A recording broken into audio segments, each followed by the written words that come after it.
Let's give you a live look now at the Cape Fear Memorial Bridge on the Wilmington side. And there soon will be a major traffic alert with the bridge that you need to know about. Starting January the 3rd, DOT crews will close both lanes of the bridge coming into Wilmington, meaning if you're driving in from Brunswick County, you're going to have to go a different way. WECT's Ava Brengord is live near the bridge right now. Now, Ava, you're hearing this is being done for some mandatory repairs, and boy, is it going to be a major headache for drivers. Right, John. Those lanes will be closed for 3 months. NCDOT says because the bridge is so old, increased maintenance is a must, but it's clear that this is going to be causing traffic headaches for just about everyone.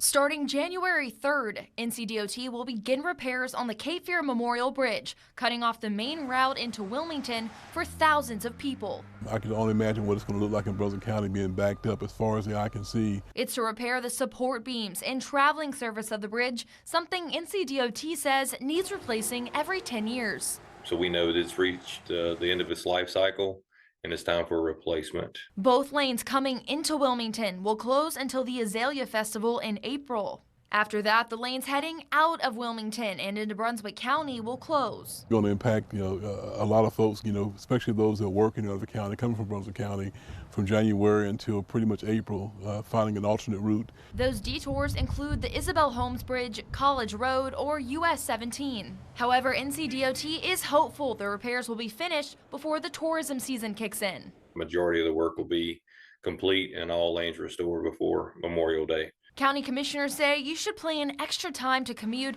because drivers of all kinds will be impacted. Typically, you'll see anywhere from 200 to 300 trucks that come into this community going to the state ports on a daily basis. So, factor that in with vehicles coming in from Brunswick County. It's going to be a challenge for folks. NCDOT says more updates on possible detours will come later this month. All right, focusing now on that messy commute for thousands of drivers into Wilmington. Here's a live look at the Cape Fear Memorial Bridge. All of this traffic going outbound into Brunswick County. But after midnight, the inbound lanes you see on the left-hand side of the screen, there's no traffic on there at all. They've been blocked off for about 7 hours now as that months-long repair project gets underway. WECT's Mark McJilton live where most of the traffic is going to come through Brunswick County there on 421 over the Isabel Holmes Bridge. You got to worry about traffic there in both directions as well. Mara, how's it looking? Yeah, traffic is really heavy right now, and there are a lot of backups in both directions, like you just mentioned. So here's a look at 421 southbound. This is the left-hand turn lane that is backed up way past this bridge. I actually just spoke to one of the drivers on the other side of the road. She was sitting in the turn lane, and she just told me that she waited 20 minutes from, you can see kind of in the middle of the screen there where that top of the bridge is. She waited 20 minutes just to get from there up to almost close to this light, and she just made it through the stoplight to get onto the Isabel Holmes Bridge. So that just gives you an idea of how long it's taking drivers to get through and detour with these lanes closed on the Cape Fear Memorial Bridge. Mara, thank you. Our photojournalist Michael Pelzer driving around to get us a better look at some of those traffic conditions as well. He's taking the route from Brunswick County into Wilmington, back over again in a giant loop. This is a live look at some of the traffic that he's sitting in right now. He just told us a few minutes ago, it took him about 9 minutes to get from the Leland exit to the Battleship. And it is really backed up now from the Battleship going towards the Isabel Holmes Bridge. Again, very slow go there in both directions. And I know Kim's got the looks from the computer models as well, showing how backed up it really is. Yeah, we're almost 5 minutes after 7, and in your first alert traffic report, here is a look at some of the backups. You saw Mike there at that merger on 74 and 17. As you head toward Wilmington, you see those backups all the way from the Leland Belleville area, heading over toward the Isabel Holmes Bridge this morning, over the Thomas Rhodes Bridge, and then the Isabel Holmes Bridge. You're going to want to give yourself some extra time. Now, from what we're seeing on the first alert traffic maps to real-time traffic impacts, we're going to head out to WECT's Zach Solon live with a check on traffic from the roads.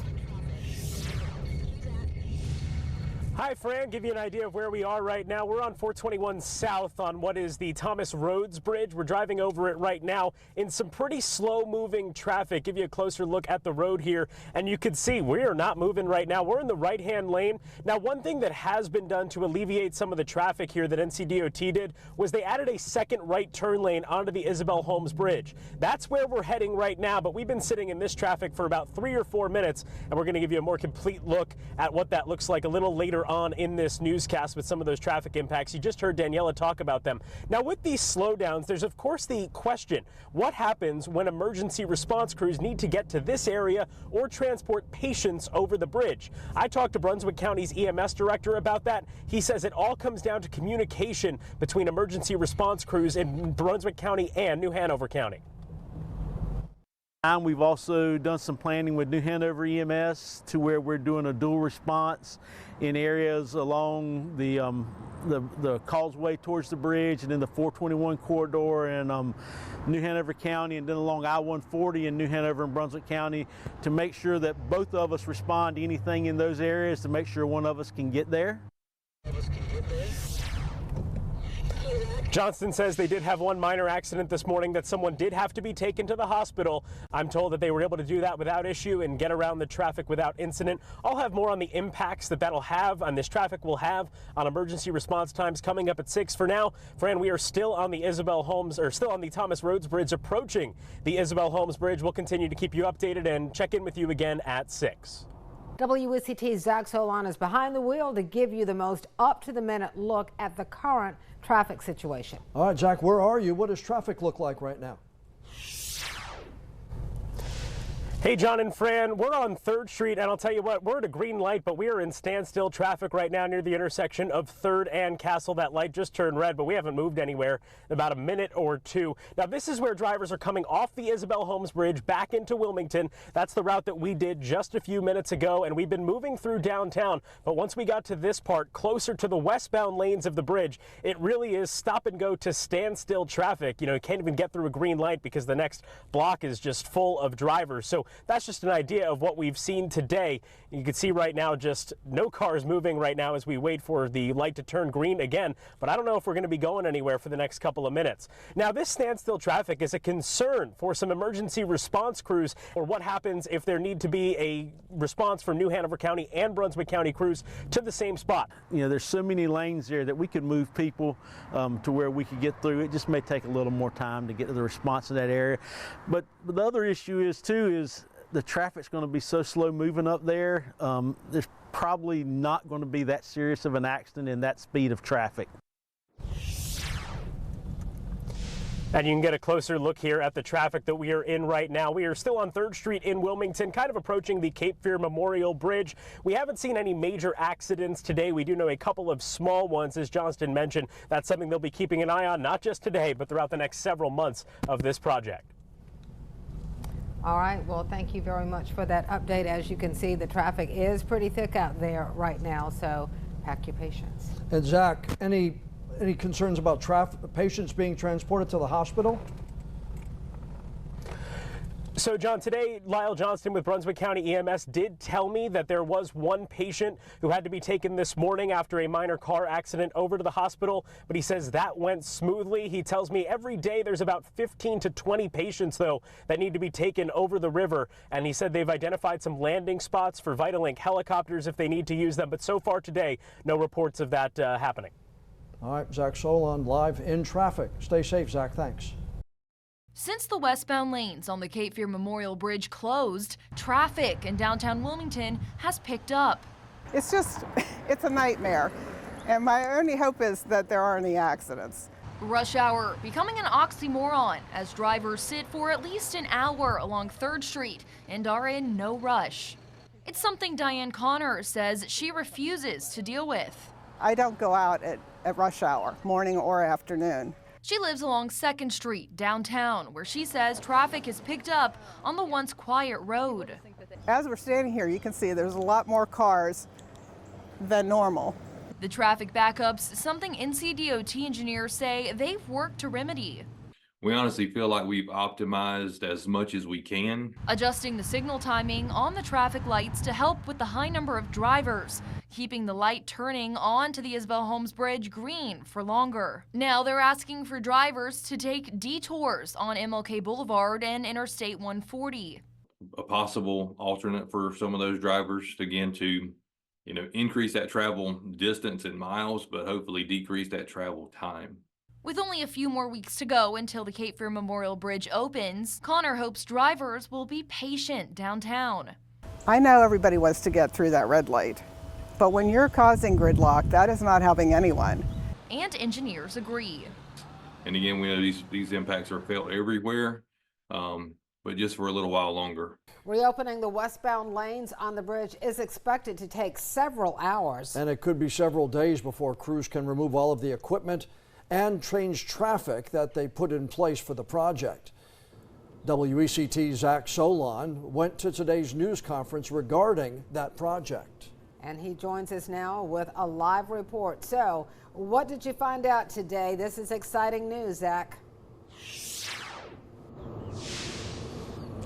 Absolutely, Fran and John. The westbound lanes on the Cape Fear Memorial Bridge will begin to reopen starting at 7 o'clock tomorrow night, but I'm told that process could take several hours. There will also be some overnight lane closures for the next several days so crews can remove the work platform underneath the bridge. That means drivers just need to pack a little bit more patience after a project that's been going on for more than 3 months. After more than 3 months of traffic, road closures, and construction, the Cape Fear Memorial Bridge will reopen in both directions beginning Wednesday night. We will reopen Cape Fear Memorial Bridge tomorrow starting at 7 p.m. While the project has finished several weeks ahead of schedule, NCDOT engineer Chad Kimes says this day has still been a long time coming. We deployed the largest incident management in the state's history down to southeast North Carolina for this bridge project, for this purpose. You think about what all we did. Everywhere you drove, you saw a message board. Reopening the currently closed westbound lanes will take several hours, and overnight lane closures will be needed for up to 10 days so crews can clean up equipment. But the bulk of the traffic caused by this construction will soon be in the rear view. I call this a short-term bit of pain for a long-term gain. Recognizing the fact that we need to make sure that this bridge will be safe for years and years to come, and the work that's been done will guarantee that for a long time to come. Kimes says the timing of this project is key. He hopes it will help to keep the aging bridge open for at least another decade. Definitely wanted to get before hurricane season. That was our top priority to start. We did not want to have any issues when we had more additional traffic on this bridge, or if we needed to move a large group of number of people out of here for a storm. But for now, this storm of driver frustration appears to be over. I am told any changes to traffic lanes or traffic lights that were put in place because of this project will eventually return to normal, but once again, NCDOT officials urging patience as that could take some time as well. Reporting in Wilmington, Zach Solon, WECT News. As the news of the Cape Fear Memorial Bridge reopening spread across our community, we got the reaction from neighbors here who say the closure has had major impacts on their lives. WECT's Ava Brengoy joins us now live from downtown Wilmington. Ava, traffic these last few months, a headache for just about everyone involved. Hey, that's right, Fran, and it's been especially bad here along 3rd Street in downtown Wilmington. Luckily, this is one of the last nights that drivers will have to deal with something like this. Now, ever since the preservation project on the Cape Fear Memorial Bridge began, it's been a nightmare for drivers on both sides of the bridge. Some drivers I spoke with today say it takes them close to an hour to get into Brunswick County, but this congestion will soon be a thing of the past. With NCDOT's announcement today, the bridge should open up by tomorrow night. I spoke with drivers and county commissioners who call this a game changer, especially for drivers who travel in and out of Brunswick County. Very excited. I feel really good. It's going to be a nice ride home. Whether it's going to a restaurant downtown or coming from Wilmington to a restaurant here, it's just going to make it much easier for people to live a better quality of life. Now, the work to reopen the bridge tomorrow is expected to take some time, but we're told by NCDOT crews that that's when they'll also remove the barricades along 3rd Street. Again, that's happening at 7 p.m. tomorrow night. Live in downtown Wilmington, Ava Brengor, WECT News.